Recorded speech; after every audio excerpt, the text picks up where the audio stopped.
Belajar ketika berdoa untuk agama dan keyakinan kita masing-masing. Dimulai.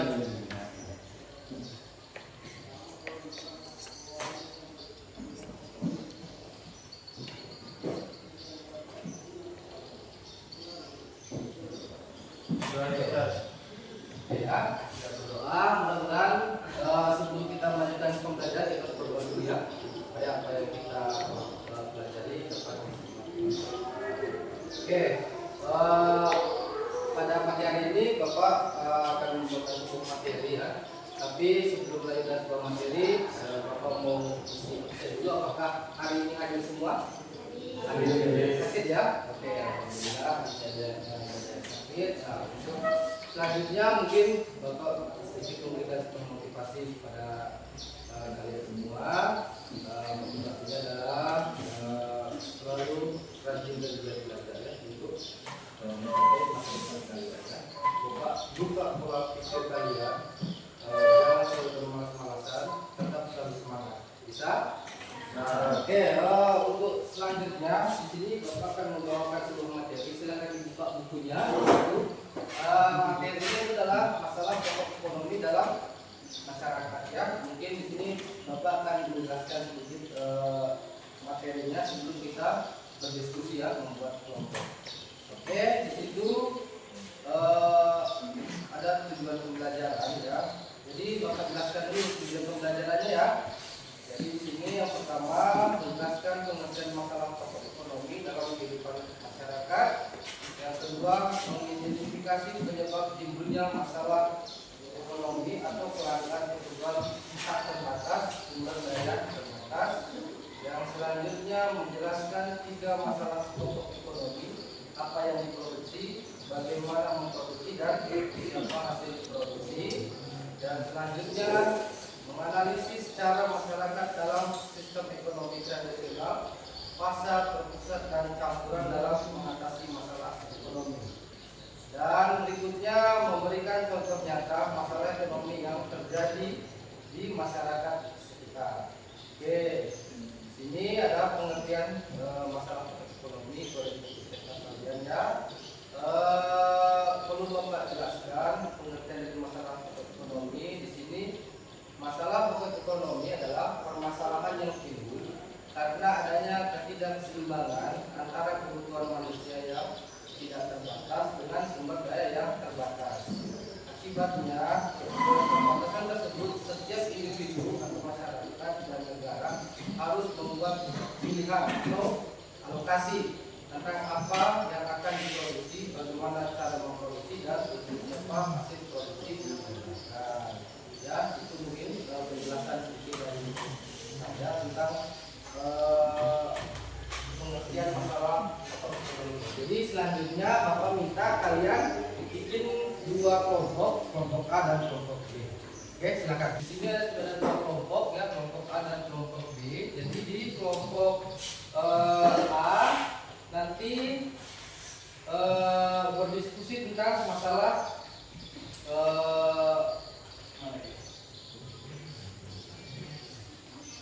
ya, masalah pokok ekonomi klasik ya. Jadi yang di B nanti berdiskusi tentang masalah ekonomi. Sebelum diskusi silakan baca dulu ya masalah ekonomi klasik dan ekonomi modern.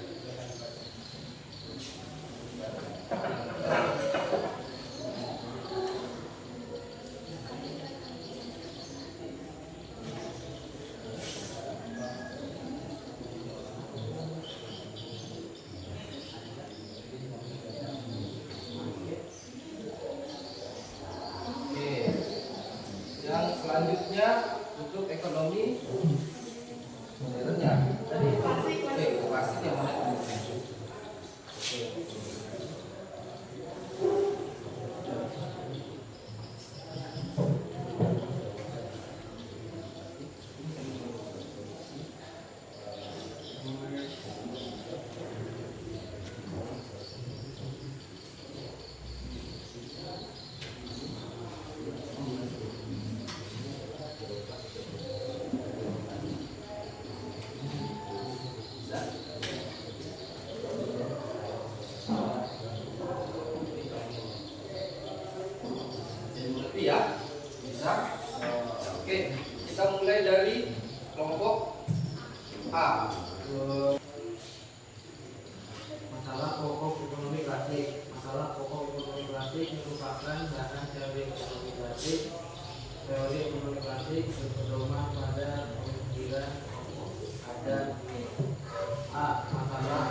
Untuk mencapai kemakmuran, barang-barang kebutuhan pokok harus dapat memenuhi kebutuhan masyarakat.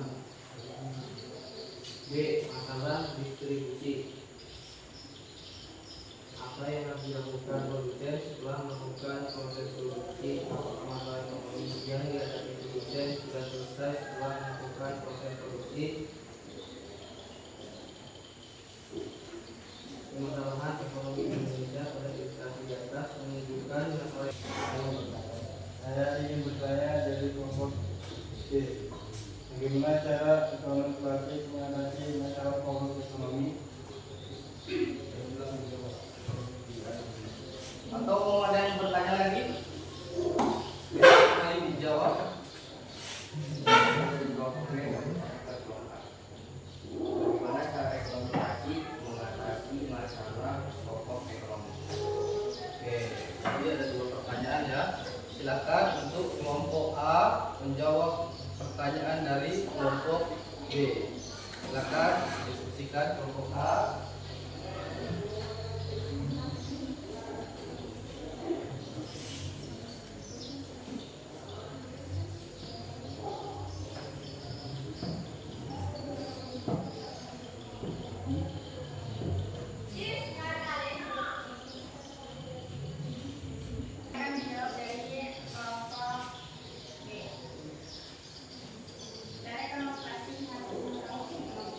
Ekonomi klasik percaya bahwa pasar bebas merupakan cara paling efektif untuk mengatasi masalah pokok ekonomi. Dalam pandangan ini, harga terbentuk secara alami melalui interaksi antara permintaan dan penawaran. Jika suatu barang langka, maka harganya naik. Produsen mendorong memproduksi lebih banyak. Jika barang berlebihan, maka harganya turun. Produsen akan mengurangi produksinya. Dengan demikian, masalah produksi, distribusi, dan konsumsi dapat menyesuaikan secara otomatis tanpa perlu campur tangan pemerintah. Peran tangan tak terlihat. Nomor karena memberikan keuntungan maksimal. Dengan begitu, sumber daya akan digunakan secara efisien pada barang yang paling dibutuhkan masyarakat. Keseimbangan pasar. Menurut teori klasik, jika terjadi ketidakseimbangan, misalnya kelebihan produksi atau pengangguran, pasar akan menyesuaikan dirinya melalui perubahan harga dan upah. Contoh, jika terjadi pengangguran, upah akan turun, perusahaan mampu mempekerjakan lebih banyak tenaga kerja, keseimbangan tercapai kembali. Oke, itu tadi jawaban dari kelompok A. Ya, jadi bagaimana untuk kelompok B? Apakah sudah puas dengan jawaban dari kelompok A? Ya.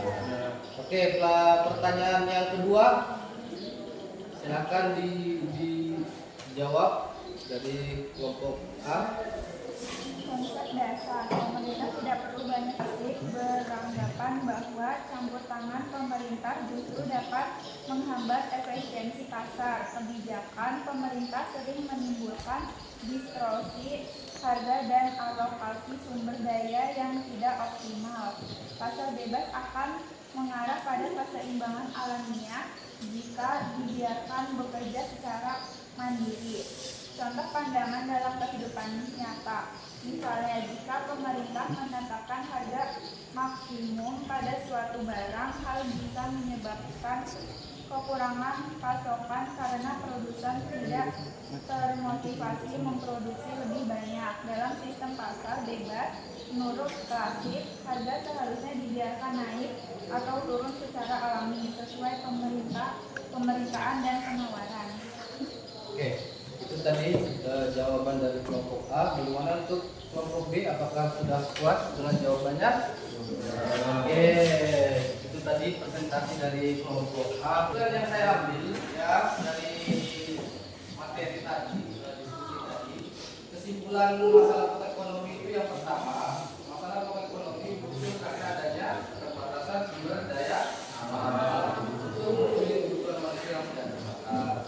Yang kedua, setiap masyarakat baik tradisional maupun modern harus membuat pilihan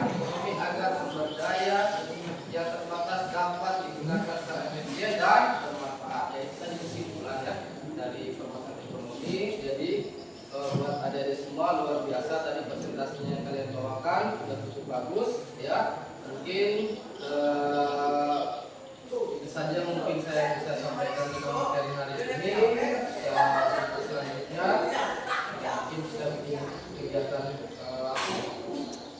materi untuk besok ya. Mungkin saya akhiri. Wassalamualaikum warahmatullahi wabarakatuh dan selamat pagi.